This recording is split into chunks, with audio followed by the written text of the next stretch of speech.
السلام عليكم يا خير السلام dhamaantiin meel walba dunida ka kala joogtaan waa anigoo moo ah maalin wanaagsan filimka idin haya maanta magaciisa waa eeg filiyaan rataan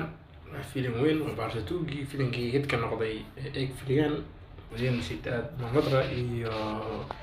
malhodra iyo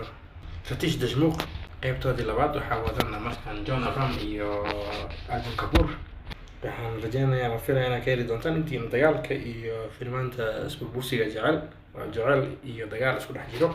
qabka aan soo geliyo filimka waa qaab link ahaan waxaan soo geliyaa muuqaal yar aan ku sharaxayo filimka kadibna waxaan soo daba dhigaa linkiga filimka oo hijri muuqaalkaas dhamaadkiisana waxaan ku sheegaa linkiga filimkaas meeshaan soo gelinayo haddii aan muuqaalka meeshiisa commentiga gelinayo haddii aan muuqaalo ka horeeyay oo hore meesha commentiga aan gelinayo qofkii aan fahmin wuxuu igu weydiin karaa meesha commentiga aniga si fiican u sharaxayo intaa kadib filimka maanta idin hayo waa eeg filiyaan rataan filimkan wuxuu soo baxay 29 July 2022 sidii filimkii hore waxaa directorka Mohit Suri waxaa producerka Ekta Kumar Bhushan Kumar waxaa wada actors badan oo horkacaya John Abraham Arjun Kapoor Tisha Batani Tara Satari Satish Deshmukh Fan Rodriguez JD Chakravarti Fan Gari Ram Kapoor Sharif Khan Shafan Jamal Parmat Kumar Parag Taigi Tinkin iyo Kimran Balati film dagaal jecel sidii qaybtii hore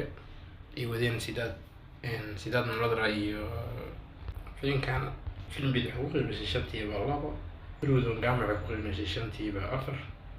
5.4 IMDb waxay ku qiimeysay 10.4 Kamus Hindi waxay ku qiimeysay 5.2 Sain Barat waxay ku qiimeysay 5.3 sida filimka daa waxay idin kaga kormaro ayaa xusaysaa Arjun Kapoor wiil taajir oo isaga abiis isku dhacsan yihiin wuxuu doona sameeyo John Abraham oo askari hore qalbiga laga jibiyay oo gabadhu jecel ay khiyaantay marka filimkii aan ka hor dhaco waa qisada filimka wax yar haddii aan wax yar ka taabto dadkan hore u daawan uma baxay filimka halka kusoo koobo faalfaalada filimkaas linkiga filimka oo dhammaystiran oo HD oo Google Drive ahaan waxaan gelinayaa muuqaalka ka hooseeya ee aan soo daayay muuqaalka shanaad ee aan soo daayay 12 maalin ka hor ee filimka Captain ee militariga ee wado actorka ariga meeshiisa comment waxaan ku qorayaa filimka maanta waxaan leeyahay mar labaad aan ku celiyo linkiga filimkan oo dhammaystiran oo HD Google Drive ahaan waxaan gelin doonaa muuqaalka shanaad marka tirada soo bilowdo ee aan soo daayay 12 maalin ka hor halka aad kaga muuqato sawirka muuqaalka saaran meeshiisa comment waxaan ku qorayaa filimka maanta waxaan leeyahay mar saddexaad ku celiyo linkiga filimkan oo dhammaystiran oo HD waxaan gelin doonaa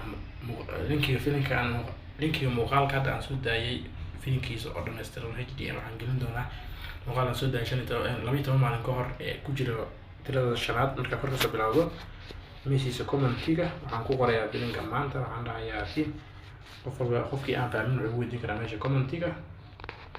marka waxay ku asal lacagta jeertina video sidaas inoo geli maalin wanaagsan enjoy the movie